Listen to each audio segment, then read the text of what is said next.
goes to an attempt to rupture the membranes, and usually by a device similar to a coat hanger or a sharp instrument, feeling that if they ruptured their membranes and they induced labor, that they would be able to abort the fetus.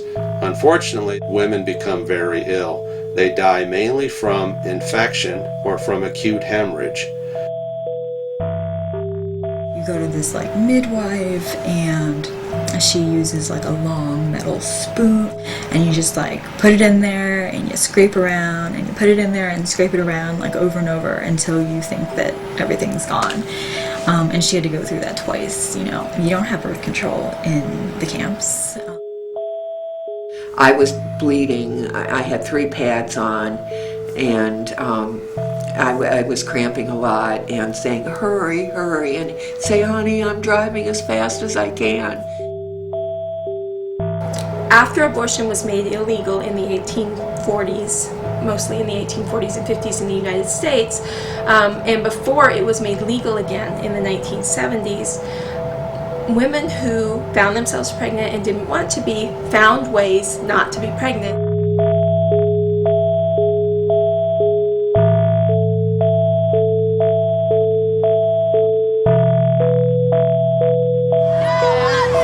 We got protesters on every corner of this street.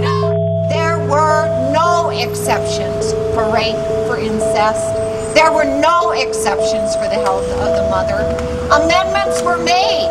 They were brought up to the floor, and they were refused by the body. While abortion is legal now, it's not accessible for many low-income women, for women in rural areas, for women with certain health problems and difficulties.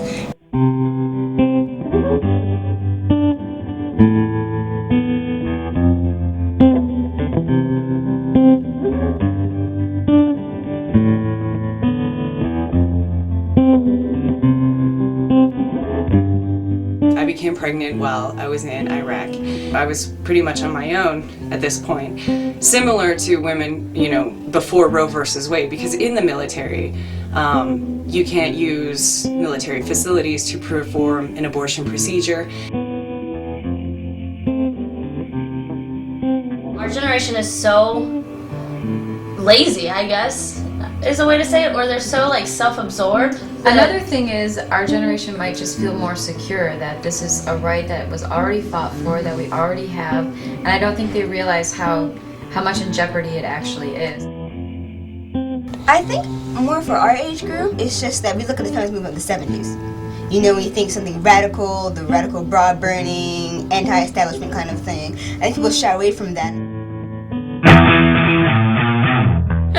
Yeah, I wear a coat hanger earring pretty much every day.